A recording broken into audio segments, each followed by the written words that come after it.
Welcome to Asphodel Archives. I'm Karen's intern, your guide across the liminal, where history's treatment of the dead tells us as much about the living as it does about eternity. Today we're stepping inside the ancient Egyptian vision of the afterlife, one of the most enduring and misunderstood spiritual systems ever built. People often think of it as a civilization obsessed with death, but obsession isn't quite the right word. For Egypt, death was infrastructure. It was managed, organized, sanctified, and monetized. Mummification and the belief in the afterlife were not isolated rituals. They were the spine of Egyptian religion, economy, and identity. The body was not left to vanish. It was engineered into permanence, the physical key to an eternal afterlife. Let's open the door to that world, where preservation was prayer and bureaucracy became salvation. Long before the pyramids rose from the desert, Egyptians believed in the concept of Ka, Ba, and Ak. These weren't interchangeable words for the soul. They were interlocking aspects of existence. The Ka was the vital energy, the life force that required nourishment even after death. Offerings of bread and beer weren't symbolic. They were food for the Ka. The Ba was more personal. Your individuality, your personality, capable of movement, depicted as a bird with a human head fluttering between realms. And the Ak was the perfected form, the luminous, transfigured spirit that survived judgment to live among the gods. For all these to unite again in the afterlife, one foundation was essential. The body had to remain intact, the flesh anchored spirit. Without it, the soul fragmented, unable to find its home. Preservation, then, was spiritual technology.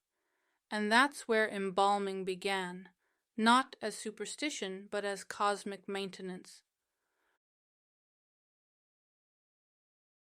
By the Old Kingdom, embalming had become an industry. The dead were treated in the Wabet, the pure place, and the Per-Nefer, the house of rejuvenation. Think of them as half laboratory, half temple. Resin simmered, salt cracked under heat, and priests moved in practiced harmony, their precision both liturgical and practical. The overseer of mysteries wore the mask of Anubis. In the mythic imagination, he was Anubis, guiding the transition from decay to divinity.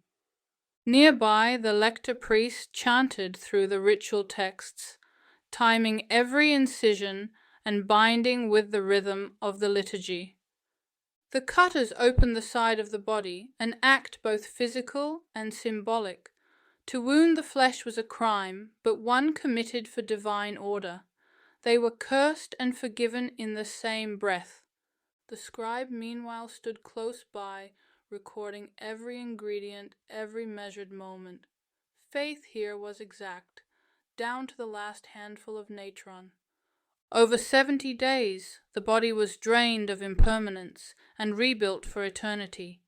Organs were cleaned and sealed into canopic jars, watched by the 4 sons of Horus. The body was dried, stuffed, scented, anointed, then wrapped in hundreds of linens and amulets, each layer an extra contract in the covenant of immortality. This wasn't mysticism alone, it was logistics, a divine process rendered with bureaucratic precision. To enter eternity, one had to pass inspection. The journey to the field of reeds, the Egyptian paradise, was structured like an audit of the soul. The deceased stood before Osiris and 42 divine judges, proclaiming the negative confession, "I have not stolen, I have not killed, I have not lied." Each statement was both oath and evidence. Morality was measured against Maat, the universal law of balance and truth. The heart was weighed against her feather, too heavy with sin, and the devourer, a monstrous combination of crocodile, lion, and hippopotamus, consumed it. But here's the vital detail. Even righteousness required procedure. Spells from the Book of the Dead, known to the Egyptians as the Book of Coming Forth by day, acted as legal documentation. Each incantation functioned like a passcode, unlocking cosmic checkpoints. Some text fragments even include notations for pronunciation, timing, and gestures, ritual minutiae as strict as modern regulations. In the end, the afterlife wasn't chaos. It was civil service. Every paradise has a price. For most Egyptians, the grand preparation for eternity was an unreachable luxury. The grand embalmings, those involving resin infusions, perfume oils, gold leaf wrappings, belonged to pharaohs, priests, and the elite.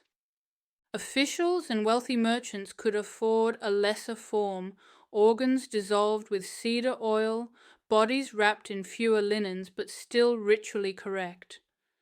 The poor had little hope for such labor. They were buried in shallow sand graves, where Egypt's natural heat sometimes mummified them by accident. Even in death, inequality endured. To be perfectly preserved was to be validated by the system, to be confirmed as someone worth remembering. Death didn't dissolve class barriers. It reinforced them with layers of linen. Preservation served spiritual belief, but it also served the state. Egyptian theology linked the endurance of the body with social and political order. If the pharaoh's remains decayed, his authority in the next life wavered. A stable mummy meant a stable cosmos. The body became a legal artifact. Tombs ensured inheritance, property, lineage. Each preserved corpse was an archive, proof of continuity stretching back to divine kingship. When a ruler died, the administrative machine spun into motion, embalmers, priests, stonecutters, scribes, all working to fix his flesh into permanence, and in doing so reified the stability of the kingdom. In this way, mummification wasn't just medicine for the soul. It was a kind of political engineering. The state embalmed itself. For all this bureaucracy, Egypt's afterlife was not sterile. It was alive with imagery. The soul hoped to travel across the sky with Ra, to merge into the light of the sun, or to dwell forever in the field of reeds, a perfected mirror of Egypt itself. This paradise was not abstract. It had barley fields, oxen, irrigation channels. Work existed, but without pain or hunger. The cow would still be fed, the bar could still roam freely back to the tomb, as family members left offerings to maintain its energy. Statues, Shabti figures, and magical models were placed in the tomb as labor proxies. When summoned in the afterlife, these miniature servants would till the fields and build monuments in your name. Eternity wasn't rest. It was administration without mortality. And yet, underneath all the procedure, the Egyptian dream was deeply human. To continue living among one's family, one's fields, one's river, transformed but not erased. Modern archaeology has uncovered how vast this machinery truly was. Excavations at the Saqqara embalming workshop revealed subterranean chambers where priests stored natron oils and specialized tools, many labeled in script describing their sacred properties, for embalmment, for purification, for the head. Chemical analysis showed the resins came from across the ancient world, cedar and juniper from the Levant, bitumen from the Dead Sea, fragrant oils from tropical Africa. The afterlife ran on global trade. Each mummy was a statement of empire, a capsule of commerce made flesh. The workers lived close to their craft, often excluded from society. They were impure in ritual terms, yet essential to divine order. They existed between worlds, too human for the gods, too holy for the common. In every sense, they were the true interns of Charon, midwives to immortality. When we stand before a mummy today, carefully outlit in museum cases, we're not just looking at a preserved body. We're looking at a philosophy turned tangible, a civilization's data backup of the human form. To wrap the body was to make a claim that death could be managed, that memory could be legislated, that divine order could be written into the skin itself. The ancient Egyptians didn't fight mortality by denying it, they administered it, they made bureaucracy holy. And perhaps that's why their culture still feels eerily familiar.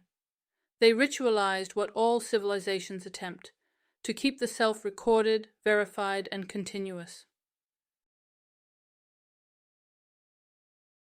We like to think we've outgrown all that linen and resin, but our systems are still embalming the dead in new forms, through paperwork, certification, digital legacy, and institutional memory. Our faith has changed, but not our structure. The embalmers would recognize the logic instantly. The specialists, the permissions, the documentation, the standardized handling of mortality. The death certificate is our modern Book of the Dead. The mortuary technician, our new priest of Anubis. We've replaced spells with signatures, sacred oils with chemicals, papyrus with forms, but the idea behind it remains that the human story must be preserved, processed, and filed for its next destination. You've been listening to Asphodel Archives. I'm Karen's intern, and today we walk through the Wabet, the pure place where flesh was faith and bureaucracy was redemption. Next time, we'll turn north into cultures that chose flame instead of preservation, where fire, not salt, carried the memory of the dead. Until then, keep one foot among the living and one on the shore of the river.